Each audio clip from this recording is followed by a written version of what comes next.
All right, here we are again. This time by request with another quick take, and this has to do with a bunch of Nikes that have come out recently. So, as always, I'm Amanda from Run to the Finish. I have reviewed hundreds of running shoes, and today we're going to talk about the Pegasus Premium, and the Vomero. One of the big issues that we start having with a lot of shoe brands is we can't tell things apart. You're sort of reading descriptions and trying to decide which one's right for you. You're not sure how different they are.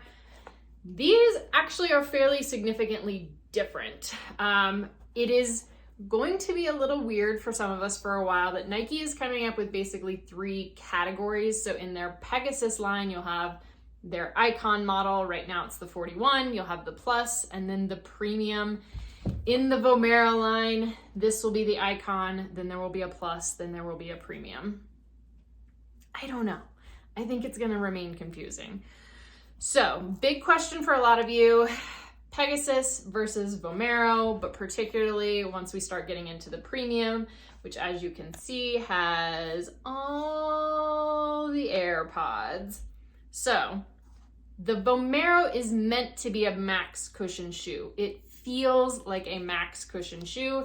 It has a 46 millimeter height, so it is the tallest, biggest stack that you're gonna get. The Pegasus is a much more responsive feel, much lower stack height, a more moderate cushion. It's a shoe that you can pick up the pace in, and a shoe that still has plenty of cushion for the majority of us and will be great for a lot of miles.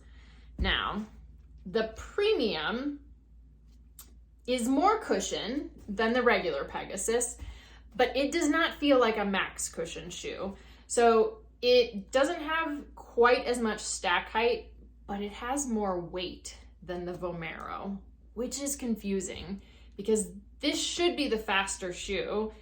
And it is in the sense that like you're not sinking into it and the AirPods have a fun feel. It's also $210.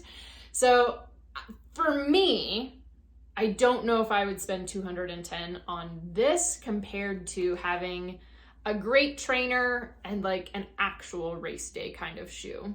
I think it just depends on your preferences. So it has a different feel. Max cushion is that like I'm in it, it's soft, like kind of bouncy. I can still pick up the pace because this is lighter than this shoe.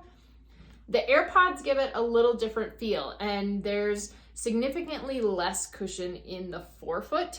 So I noticed that as I am rolling through my stride. Now the benefit of that is also that I'm feeling like my big toe and I'm pulling on the ground, so I'm getting force out of that stride.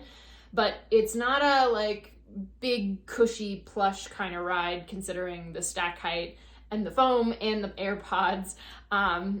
Honestly, if I were picking, I would right now go with the Pegasus just icon original daily trainer and the Vomero. So they're different, but I love them both more than the $200 shoe.